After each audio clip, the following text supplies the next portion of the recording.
네, 학부모님 여러분 안녕하십니까? 이렇게 만나 뵙게 돼서 반갑습니다. 저는 오늘 여러분들과 행복한 우리 아이를 위한 진로 교육 이런 주제로 이야기를 나눌 숙명여자대학교 김봉환이라고 합니다. 부모님이 계시고 자녀가 있고 그러면 결국 한 가정이 이루어지는 건데 제일 먼저 그 가정이 행복한 가정이라면 어떤 조건을 갖추어야 할까 하는 것부터 이야기를 열어가려고 합니다. 뭐 행복이라는 것은 오래전부터 많은 철학자들이 인간이 살아가는 기본적인 목표, 궁극적인 도달점, 그러면 행복의 추구 이렇게 이야기를 하고 있습니다. 그렇지만 행복이라는 개념은 주관적인 것이기 때문에 어떤 조건을 만든다는 것 자체가 약간 이상하긴 하지만 그래도 평범한 일상을 살아가는 저희들로서는 이런 것들을 한번 생각해 볼 수 있을 겁니다. 첫째는 가족 구성원들이 신체적, 정신적으로 건강했으면 참 좋겠다, 이러한 소망을 가지고 있습니다. 물론 건강하지 않은 가족 구성원이 있다고 해서 행복하지 말라는 법은 없지만 일상을 살아가는 우리들로서는 이런 소망이 충족된다면 행복 쪽에 더 가까이 갈 수 있지 않을까, 이런 생각을 해봅니다. 두 번째는 구성원 간의 관계가 원활하게 유지되면 참 좋겠다라는 것도 역시 빼놓을 수 없습니다. 부부 간의 관계, 부모 자녀 간의 관계, 그리고 자녀들 간의 관계, 이런 세 축이 조화롭고 원활하게 유지된다면 정말 행복한 가정 쪽으로 훨씬 더 가까이 다가갈 수 있을 것입니다. 세 번째는 뭐 약간 세속적인 이야기이긴 하지만 경제적 안정도 중요하다고 생각을 합니다. 자본주의 사회를 살아가는 우리들로서는 예측 가능한 수입이 있고 또 수입을 알뜰하게 운용해서 저축도 하고 아이들 뒷바라지도 하고 여가도 즐기고 이런 거 하나 생각할 수 있고요.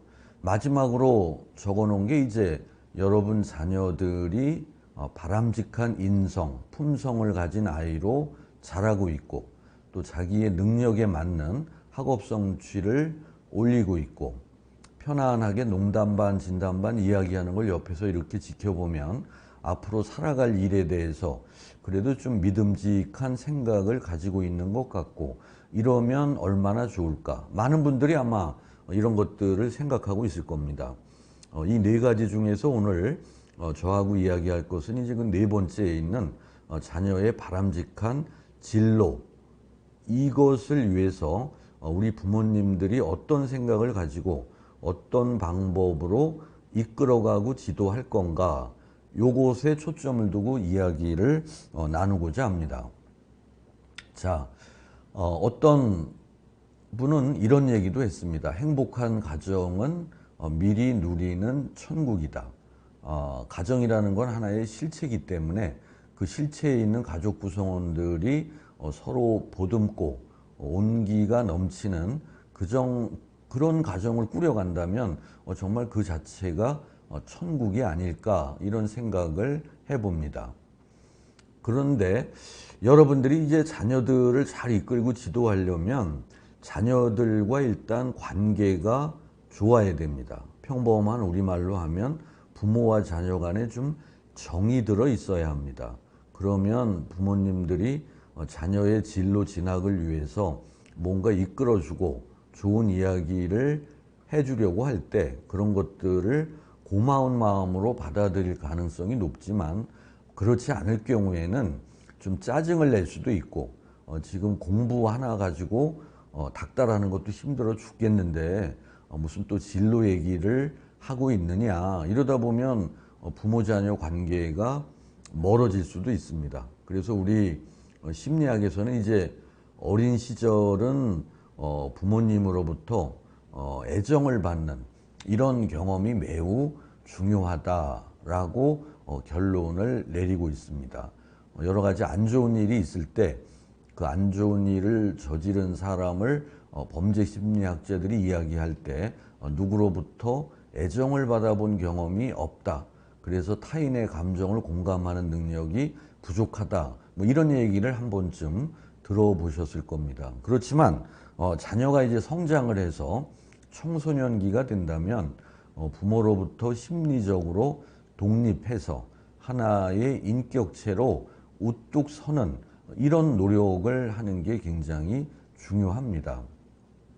이런 노력은 양방향에서 이루어져야 할 것입니다. 부모님들은 자녀가 그런 모습이 되도록 용기를 가지고 지켜보셔야 되고, 자녀들은 이제 그런 행동을 해야 할 주체로서 행동을 지속적으로 해야 그게 가능하다고 저는 생각을 합니다.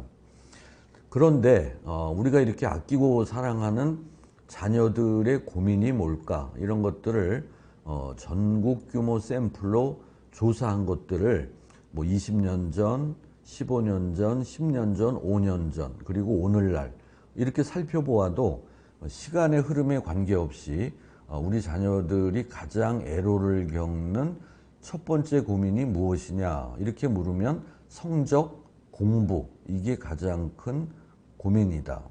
어떤 학생들은 뭐 공부에 집중이 안 된다 이런 얘기도 하고, 공부를 하고 싶은 동기가 일어나지 않는다 이런 호소를 이야기하기도 하고, 또 열심히 해보려고 해도 내 능력으로는 따라잡기 어려운 것 같다 이런 얘기도 하고, 나름대로 열심히 하는데 성적이 왜 안 올라가는지 모르겠다 이런 생각들을 많이 하고 있습니다. 그래서 우리 자녀들의 1순위 고민은 성적과 공부. 그러면 두 번째 고민이 뭘까?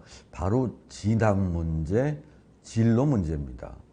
진학 중에서 이제 가장 부담이 큰 진학은 뭐 중학교 진학이나 고등학교 진학이 아니라 대학 진학이라고 보시면 되겠습니다. 그런데 우리 자녀들의 첫 번째 고민인 성적이라는 것과 두 번째 고민인 대학 진학이라는 것을 놓고 봤을 때 이게 과연 별개의 문제일까? 그렇게 보기에는 어려울 것입니다.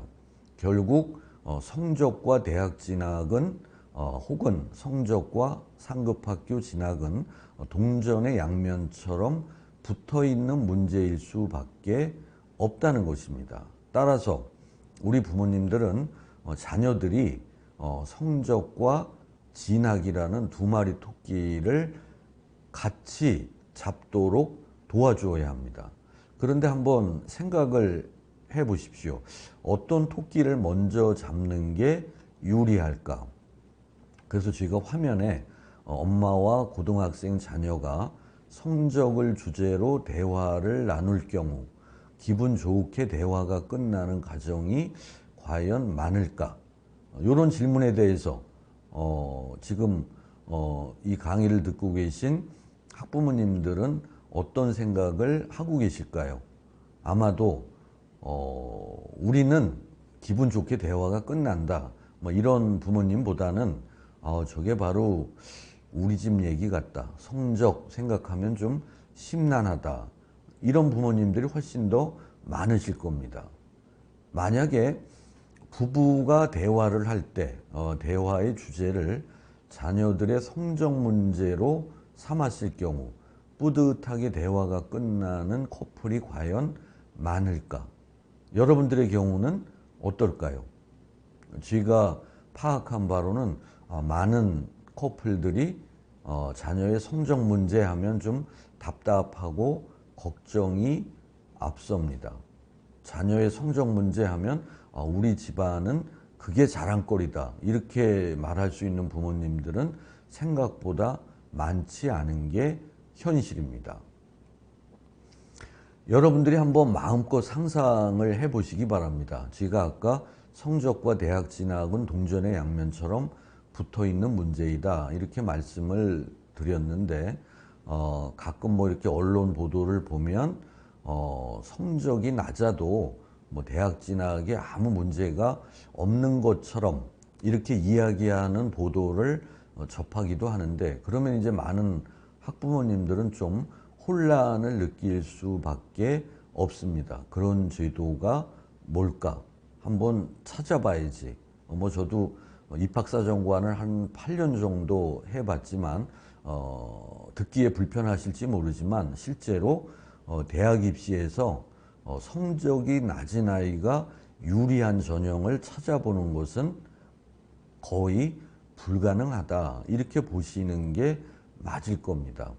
그래서 제가 마음껏 상상해 보시라고, 만약에 2021년도 입시를 치루었다, 그리고 입시가 끝났다, 그때 가장 행복했던 사람을 묘사한다면 어떤 사람일까? 아마 제가 볼 때는 수시에서 아이들 말로 뭐 세게 6군데 질렀는데 다 붙어서 어떤 5대학을 버릴까 고민한다면 그 아이와 부모님들은 참 행복하지 않을까. 또 다른 경우는 정시 모집에서 가나다군 소신 적정 안전 지원 안 하고 다 소신 지원했는데 3군데 다 합격을 해서 그 셋 중에 어느 한 대학을 고를까, 뭐 이런 입장에 놓인 학생, 그리고 그 부모님들 정말 행복하지 않을까 예상을 해봅니다. 아마 부모님들도 여러분 자녀가 대학 입시 치를 때 이러한 모습을 보인다면 더 바랄 게 없을 것이다, 이렇게 많이들 생각을 하실 겁니다. 만약에 우리나라 대학 입시 과정에서 가장 마음고생이 심했던 사람, 마음고생을 가장 많이 하고 대학에 합격한 사람은 누구일까? 짐작하실지 모르지만 대기번호를 받았다. 얼마나 초조할까요? 자기가 지원한 대학에 먼저 합격한 사람들 중에 어느 군에서 먼저 빠져나가 주느냐에 따라 나는 가군에 지원한 대학에 배치될 수도 있고 나군에 지원한 대학에 배치될 수도 있습니다. 아주 야박하게 말하면 성적이 좋으면 대학 입시 때 선택의 옵션이 다양하게 펼쳐지는 반면 성적이 낮으면 최악의 경우 주체적인 선택이 아니라 타의에 의해서 어디엔가 배치당할 수밖에 없는 것이 현 시점에서 우리의 입시라고 생각할 수 있습니다. 자, 그러면 성적 문제, 공부 문제는 이야기하면 좀 짜증스럽고 심란한데, 진로 문제는 대화할 때 각색과 포장만 잘하면 성적이나 공부 문제보다는 부담을 줄이면서 대화할 수 있는 소재가 된다. 이거는 틀림없는 사실입니다. 공부, 성적, 이거보다는 앞날, 미래, 진학, 그리고 진로, 이런 얘기는 우리가 어떤 방식으로 포장하느냐에 따라 부담을 줄이면서 이야기할 수 있는 소재가 된다는 것입니다. 자, 그래서 여기 제가 오랫동안 대학 교수 생활을 한 25년 정도 하면서 진로의 측면에서 본 대학생의 행복 서열을 한번 판단해 봐라. 그러면 저는 이런 4가지가 머릿속에 떠오릅니다. 1순위는 잘 알고 선택한 학생. 아, 이 대학 가서 이거 전공하면 이런 거 공부할 줄 알고 입학했다. 그리고 그런 거 공부하면 내 코드에 잘 맞을 것으로 예상했다. 합격해서 6개월, 1년 해봤더니 내 예상이 빗나가지 않았다. 정말 다행이다. 이런 학생들이 진로의 측면에서 봤을 때 행복 1순위라고 저는 생각을 합니다. 2순위는 누굴까요?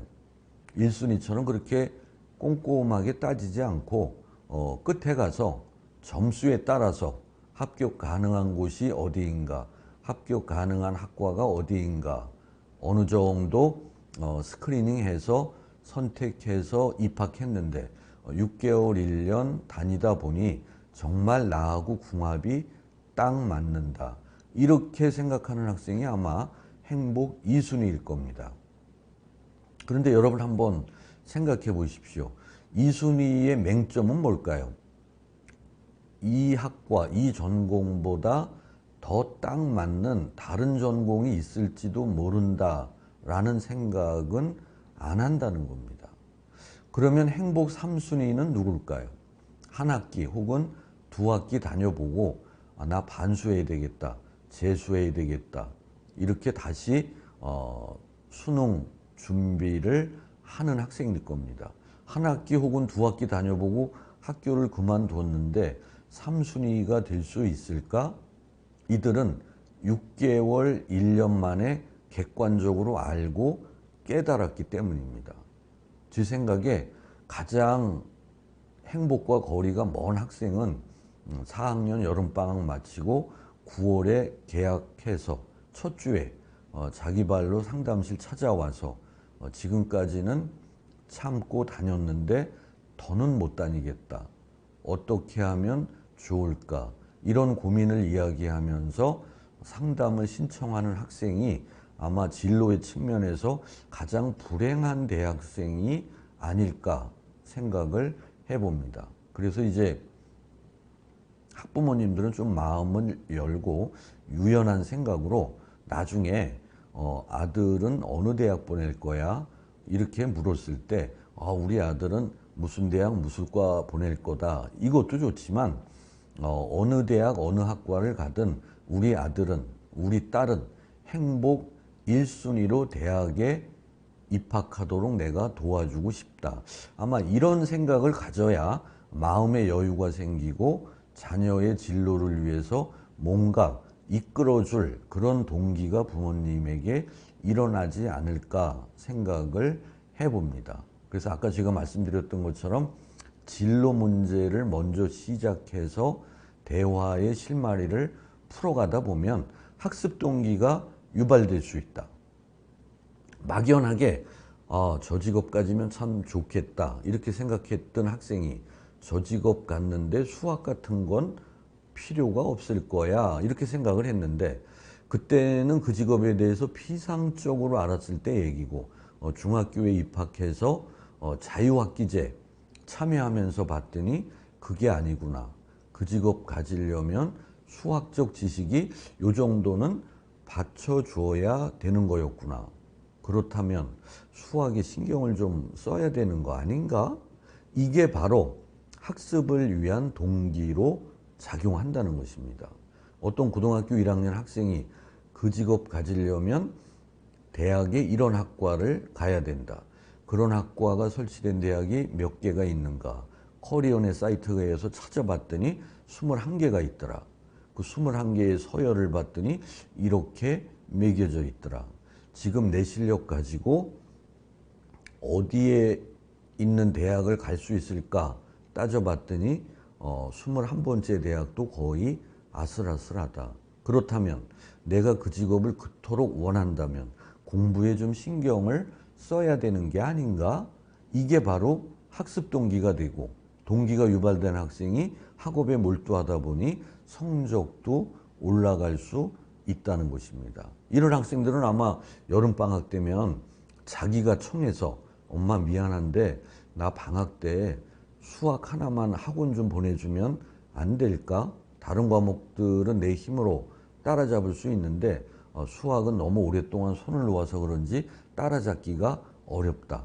요 과목만 학원 좀 보내줬으면 좋겠다. 이 학생은 비록 학원 가서 공부를 하고 있지만 자기주도 학습을 하는 학생이라는 겁니다. 왜냐하면 자기의 계획하에 이 과목만큼은 학원에 가서 도움받는 게 필요하다고 판단되어 자기가 스스로 선택해서 학원을 갔기 때문에 자율적이기 때문에 열심히 수강할 거고 거기에서 이제 결손됐던 것들이 채워지면 자기 혼자 공부를 해도 따라잡을 수 있게 될 것이기 때문입니다. 그런데 우리나라 통계청 통계에는 없지만 저는 가끔 이런 얘기를 농담 반 진담 반 하는데 농담보다는 진담에 더 가까운 것 같아요. 우리나라 대학생들의 약 30% 정도는 어느 대학에 진학하든지 한을 품고 입학을 한다. 내가 원래 여기 올 사람이 아닌데 어쩌다가 내가 여기에 왔을까? 그리고 내가 여기에 온 걸 친척들이 알면 나를 어떻게 볼까? 그래서 대학에 합격했는데 합격의 기쁨을 누리지도 못하고 입학하고 대학 캠퍼스 정문만 들었으면 어깨가 축 처지고 여러분 자녀가 이런 모습으로 대학 생활하기를 바라는 부모는 없을 것입니다. 그런데 자녀가 이런 생각을 갖도록 분위기를 만들어 놓은 것은 바로 우리 어른들의 책임이라고 생각을 합니다.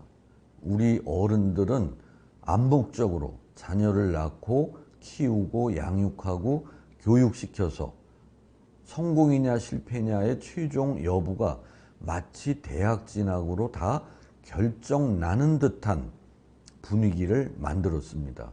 이런 분위기가 우리 사회를 지배하고 있습니다.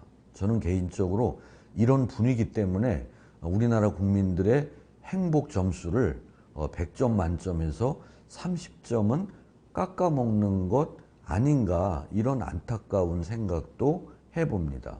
그런데 한번 생각해 보십시오. 대학에 합격한 우리 자녀들의 인생 시계는 몇 시일까요? 아프니까 청춘이다, 이런 책을 쓰신 김난도 교수님 책을 읽어봤더니 인생 시계라는 게 나오더라고요. 보니까 저런 시계인데 이제 건전지가 없어요. 그러니까 손으로 이렇게 돌려야 돼요. 내 인생 시계는 오늘 몇 시쯤 될까? 아마 그 책에 의하면 우리나라 대학 신입생들의 인생 시계는 뭐 새벽 5시 한 20분 정도 됐을 겁니다. 9시까지 출근한다 그러면 아직 출근 시간까지 거의 4시간이나 남아 있습니다. 이런 청춘의 인생들의 인생을 우리들이 쉽게 규정 짓는 우를 범했다. 입시 끝나고 나면 엄마가 자녀한테 너 열심히 하라고 그렇게 얘기하고 우리가 서포트를 아끼지 않았는데 그렇게 공부 안 하더니 너 결국 거기 갔지. 그 뒤에 생략된 말은 네 인생은 이제 거의 뭐 그렇게 세팅되는 것 아닌가? 이런 메시지가 암묵적으로 전달된다는 것입니다. 나는 우리 학부모님들이 일단 이런 마인드에서 벗어나는 게 자녀 진로 지도를 위한 태도로서 첫 번째 갖추어야 할 덕목이 아닌가 생각을 합니다. 남아있는 인생길 아직 80년, 100년이 남아있고 그 상태에서 네가 그 대학, 그 학과 들어갔으니 거기에 발을 담그고 4년을 열심히 하면 저기 있는 저 별을 네 가슴에 품을 수 있다. 이런 또 다른 진로의 비전을 가슴속에 간직하고 역동적인 모습으로 활짝 핀 얼굴로 어깨 펴고 대학 생활을 하는 모습을 바라보는 게 부모로서 여러분들의 뿌듯함이고 행복감 아닐까 한번 상상을 해보시기 바랍니다. 자, 자녀의 진로 지도를 위해서 부모님들은 뭔가 역할을 하고 작업을 합니다. 대화도 나누고 담임 선생님과 면담도 하고 또 커리어넷, 워크넷에 떠 있는 심리검사 받아보도록 잘 유도하기도 하고 또 여러분 자녀가 집에서 여러분 앞에서 보이는 행동과 밖에서 보이는 행동과 우리가 모르는 부분이 굉장히 많이 있습니다. 그런 것들을 알려줄 것이 바로 여러분 자녀들의 친구들입니다. 혹시라도 그들과 대화할 기회가 있다면 그런 것들을 한번 포착해 봐야지, 이런 마음으로 이야기를 나누고 때로는 진로 정보를 제공해 주기도 하고 뭐 많은 신문에서도 요즘 뭐 토요일 되면 맛있는 공부, 신나는 공부, 또 신세대에게 인기 끄는 이색 직업, 이런 것들이 나옵니다. 어머니들이 그런 거를 가위로 오려서 아이의 책상 위에 놓아주면 아이가 학교 갔다 와서 편한 옷 갈아입고 나오려다가 그게 있으니까 잠깐 동안 읽어보고 거실로 나오면서 엄마 이거 엄마가 오려놓은 거야. 그래 오늘 신문 보다 보니까 그런 직업도 있다고 나왔더라. 그런데 네가 어렸을 때 장난감 갖고 잘 놀던 거를 떠올려 봤더니 우리 아들이 그런 직업에 관심 있지 않을까 해서 오려놨는데 읽어보니까 어때? 그러니까 아들이 그런데 이런 직업 가지려면 대학에 학과가 지금 있나?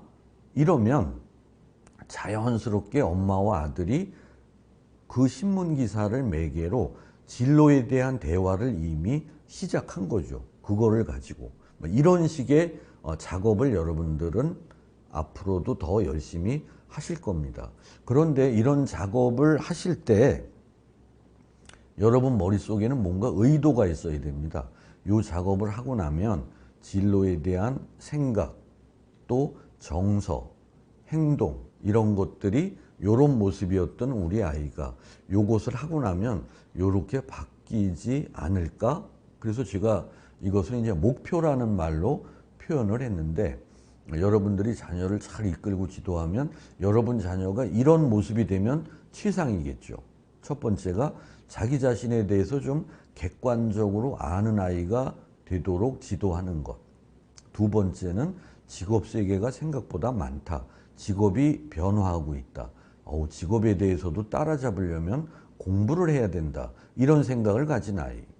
또 다른 결정은 몰라도 진로, 진학, 취업 이런 결정은 요모조모 따져보고 부모님 의견도 존중하고 선생님하고 상담도 받고 폭넓게 진로 정보도 수집하고 이런 가운데 아주 신중하게 결정해야 할 중요한 사안이다. 이런 합리적인 의사결정 능력을 가진 아이. 네 번째는 이제 처음에는 선생님이나 부모님들이 정보를 직접 주고 정보의 소스를 알려주지만 일정 기간이 지나면 지금 나에게 필요한 정보가 뭘까? 그 정보는 어디서 찾아야 공신력이 있는가? 그런 소스를 알고 있고 거기서 찾은 정보를 목적에 맞게 잘 활용하는 아이가 되도록 이끌어주기. 마지막으로 직업에 대한 올바른 가치관, 태도를 가지고 있기 때문에 편견이 없고 성역할 고정관념에 사로잡히지 않은 아이가 되도록 만들어 놓기. 이런 것들이 대체로 자녀 진로 지도의 목표로 상정될 수 있습니다. 미국을 비롯한 전 세계적으로 통용되는 진로 선택의 기본 원리는 이 네 가지입니다. 첫 번째는 자신의 특성에 대해서 잘 이해하도록 도와주기. 두 번째는 직업 세계에 대해서 폭넓게 이해할 수 있도록 도와주기. 세 번째는 상급 학교, 대학의 학과 전공과 같은 교육 세계에 대해서 올바른 이해를 하도록 도와주기. 마지막으로 이 세 가지를 토대로 합리적인 의사결정을 잘할 수 있도록 이끌어주기. 이게 기본 원리거든요. 그래서 부모님들이 해야 할 큰 역할은 두 가지로 요약하면, 일단 자녀가 자기의 진로에 대해서 좀 신경 쓰이고 고민하게 만들기. 그 고민에 단서 제공해 주기.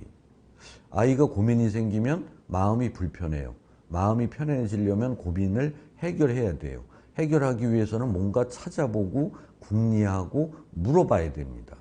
그래서 두 번째, 합리적으로 고민이 생겨서 해결하려는 동기가 생겼을 때 그것을 올바른 방법으로 해결할 수 있도록 이끌어주기. 이것이 아마 부모님들이 자녀 진로 지도를 위해서 해야 할 기본이라고 저는 생각을 해봅니다.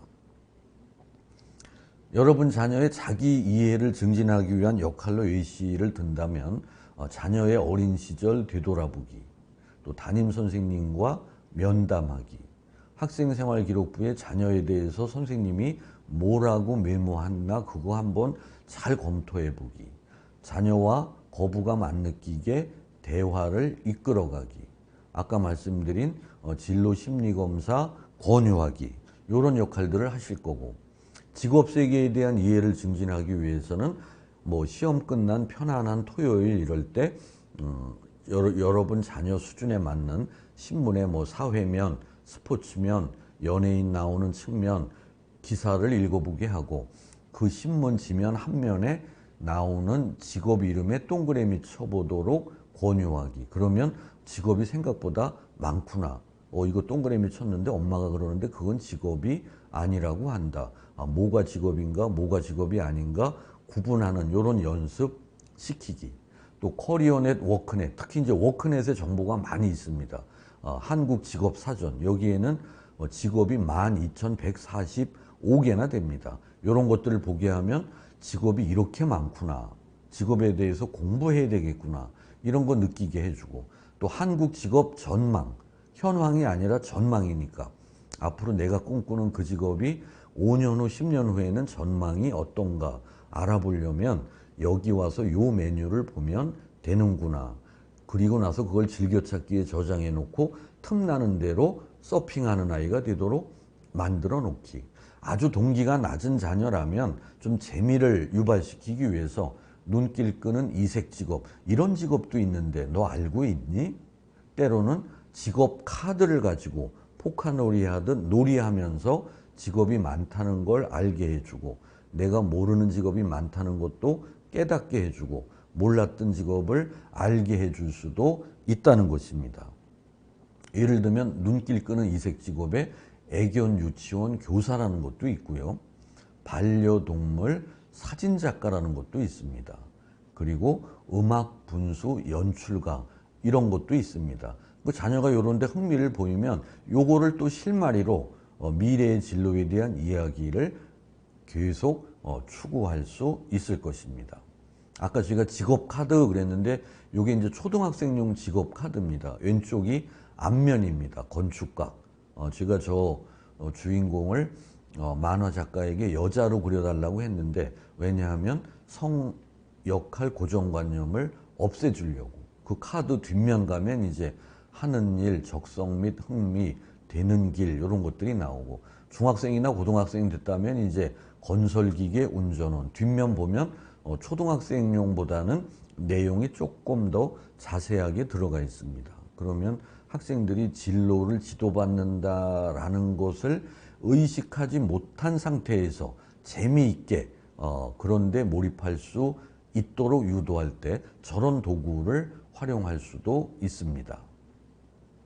교육 세계에 대한 이해를 증진시키기 위해서는 학과 정보, 저거는 뭐 커리어넷, 워크넷 사이트에 가면 잘 정리가 되어 있습니다. 또 이색 학과 정보, 중학생 자녀 같으면 고등학교의 종류, 고등학생 같으면 대학의 계열, 또 이런 것들을 재미있게 직업 카드처럼 학과 카드로 놀이를 할 수도 있습니다. 이렇게 앞면에는 학과 이름이 써져 있고, 뒷면 보면 이제 그 학과가 어떤 학과인가, 그 학과 가면 어떤 과목을 공부하는가, 그 학과 졸업하면 어떤 직업을 갖는가, 이런 카드를 가지고 놀이를 하면서 대학의 학과 전공에 친숙하게 만들고, 이 중에서 내가 좋아하는 학과 3개 고른다면 뭘까? 이렇게 하면서 1안, 2안, 3안을 만들어 가도록 유도할 수도 있을 것입니다. 정보와 관련해서는 아까 말씀드렸듯이 다시 한번 정리하면, 자기 스스로 신뢰로운 소스를 통해서 필요한 정보를 찾아서 활용할 수 있는 자녀가 될 수 있도록 이끌어주고 자극을 주고 촉진시키는 일이 부모님의 역할이라고 보시면 되겠습니다. 의사결정 능력을 증진하기 위해서는 여러분 자녀의 의사결정 스타일이 합리적인지 요모조모 따져보고 신중하게 하는지, 아니면 직관적인지, 뭐 물건 살 때도 바로 선택하고 어떻게 그렇게 빨리 골랐어? 그럼 감이 왔다, 휠이 꽂혔다, 이렇게 하는 스타일인지, 아니면 의존적, 집단에는 고민해서 뭔가 결정을 했는데 주변에서 한마디 하면 자꾸 번복하고 흔들리지는 않는지, 이 3가지 중에 진로, 진학, 취업처럼 비중 있는 결정할 때는 직관적, 의존적보다는 합리적으로 해야 후회를 줄일 수 있다.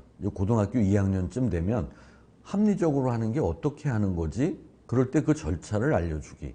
합리적으로 하려면 일단 목적의식을 점검해봐라. 폭넓게 공신력 있는 정보를 수집해봐라. 그 다음에 대안을 만들어봐라. 1안, 2안, 3안. 그 다음에 대안을 평가해봐라. 1안을 선택했을 때 어떤 결과가 올까? 2안을 선택했을 때 5년, 10년이 지나도 후회하지 않을까? 그 다음에 현실성 검토. 물건이라면 3안이 좋기는 한데 내가 가지고 있는 용돈 갖고 그거 살 수가 있나? 대학의 학과라면 1안에 있는 학과가 좋은데 지금 내 실력으로 갈 수 있는가?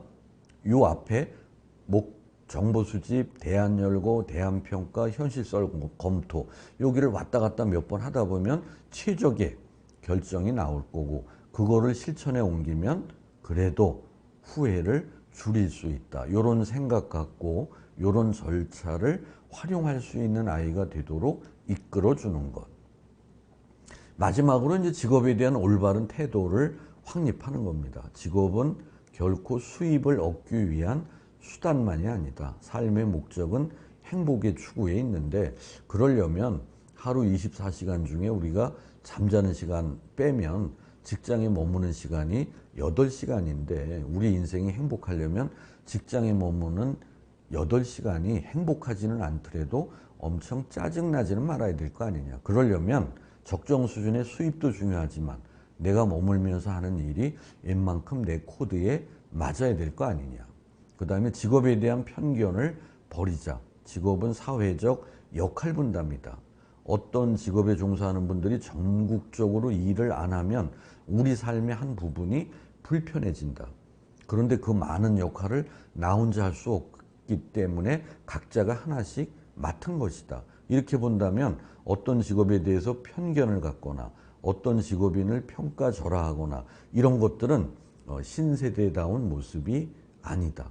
그리고 성역할 고정관념, 저 직업, 남자들이 갖는 직업, 저 학과, 여자들이 가는 학과, 이런 고정관념에 사로잡혀서 그 학과나 그 직업을 선택했을 때 유능성을 발휘할 수 있는 학생이 그것을 포기함으로써 손해를 입지 않도록 지도하는 것, 여기까지 이제 신경을 쓰시면 좋을 것입니다. 마무리를 하도록 하겠습니다. 여러분들이 자녀 진로 문제 지도하는 게 막상 해보면 쉽지는 않습니다. 그래서 여러분 자녀들로 하여금 학교에 상담실 방문해서 상담받도록 잘 이야기해 주기. 우리나라 초중고에는 진로 전담 교사분들이 있습니다. 중학교, 고등학교에서는 이제 그분들을 진로 진학 상담 교사라고 지칭하고 있는데, 여러분 자녀가 거부감 없이 그 선생님들에게 진로 진학 문제에 대해서 상담받도록 이끌어주기. 또 모든 지역사회에는 청소년 상담복지센터가 있습니다. 저 기관도 여러분 자녀를 전문적으로 도와줄 수 있는 카운슬러들이 배치되어 있습니다. 그리고 교육연구정보원에도 사이트에 좋은 자료가 많이 있고, 교육연구정보원 자체에 진로 진학 상담실을 설치해 놓은 곳도 많이 있습니다. 또 지역사회에 보면 진로 직업 체험 지원센터라는 곳이 마련되어 있습니다. 그곳도 여러분 자녀를 전문가답게 도와줄 수 있는 좋은 기관입니다. 공공부문의 인터넷 사이트로는 제가 강의하면서 몇 번 언급했던 워크넷, 커리어넷, 여기를 한번 탐방해 보시고, 우리 아들에게 워크넷에 있는 요거를 한번 해봐야지, 우리 딸에게 커리어넷에 있는 이 놀이를 한번 해봐야지, 그런 것들을 잘 선별해 두셨다가 적당한 시기에 자녀가 거부감 느끼지 않도록 그것을 해보도록 이끌어 주시면 좋을 것입니다. 무엇보다도 여러분 자녀가 이 세상에 태어난 것을 감사해야 하고, 이 세상에 태어나도록 해주신 부모님이 참 고마운 분이다. 그래서 이 세상을 사랑하도록 하는 게 무엇보다 중요하다. 우리 청소년들은 공부해야 된다, 공부해야 된다, 이제 평생 학습 사회가 도래했다, 죽을 때까지 공부해야 된다, 이런 얘기만 자꾸 듣다 보면 이 세상에 태어난 게 정말 행복한 걸까? 그 반대의 생각도 할 수 있을 가능성을 배제할 수 없기 때문입니다. 그리고 자신의 미래에 대한 진로에 대한 꿈, 포부, 이런 것들이 머릿속에 선명하게 밑그림이 그려져 있는 청소년은 웬만한 유혹에도 흔들리지 않는다. 그러면 비행으로 갈 가능성도 훨씬 적다는 것입니다.